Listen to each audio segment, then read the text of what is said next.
Assalamu alaikum balima bamananga mela bera jele nga fuli ba bera jele ko basi gonda mo sira anyero bi anala ga nye ba shi fu gondana ba bera jele info ka damine gruppo italiano e bamara naga ta tiktok ani youtube au bera jele info le no dande fo le mina kera ngere na gruppo italiano e bamara mo gona nay mo folo fakata bla mo labana au bera jele info le no dande fo le mina no boray mba fa nyana halisani mo be no otife ka perdi nga video kelena abise ka YouTube fana kan TikTok nala ka jeye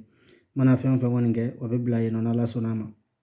inshallah dongora amina laje to be kele ni mo gombe fege laje yoro fly be laje na to be kele TikTok to mbura o to kele ne be YouTube fana na donc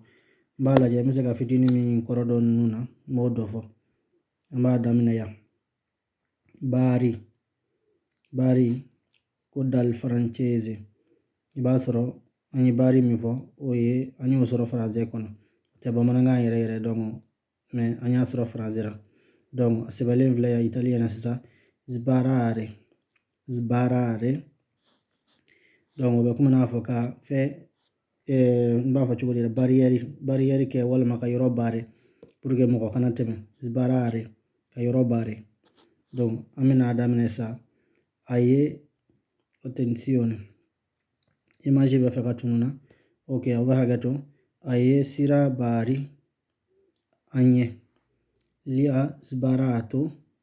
la strada li ha sbarato okora kwa aye sira datugu anye la strada ha sbarato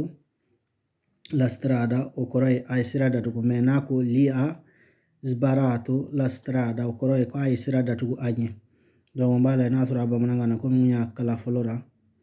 aye sira bari anye wala orero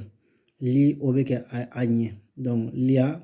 sbarato la strada aye sira datugu anye basi na fotoro walma geleya donc basi torto ime kuma na fo ni kiri kere sisa ki jalaki benika donc torto ine yado fana basi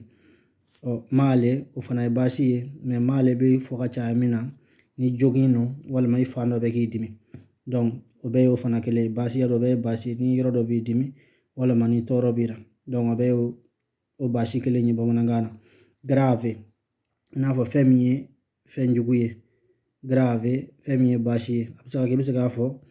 ko ma fo chugodi ngate mo ka folo peut-être misali abso ngasoro nyafe basite ko basite non è grave donc basite non è grave après non è niente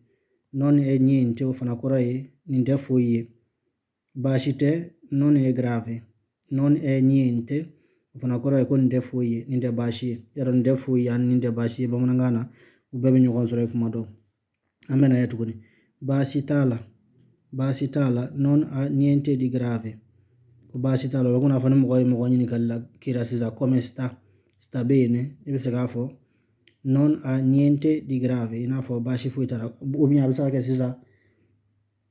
o jelende ko se be ma fo chugodi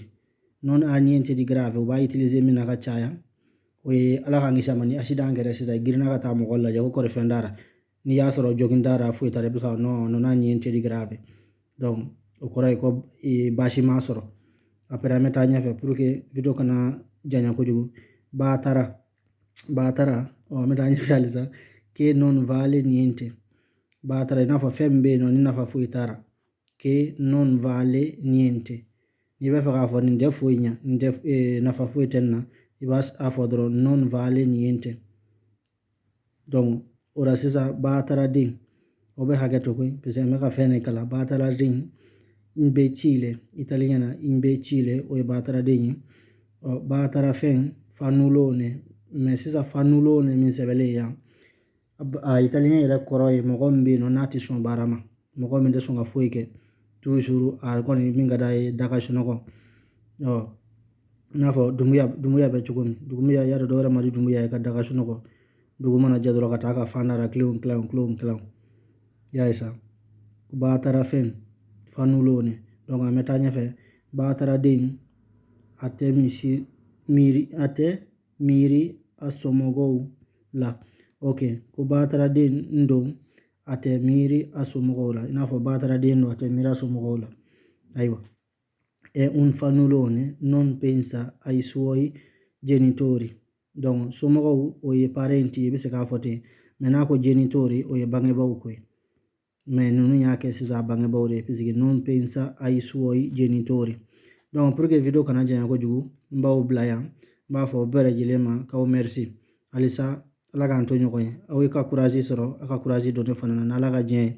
fana seko ye min ye n b'o kɛ n'aw ye fili min ye kuma kɔnɔ a k'o bila commentaire la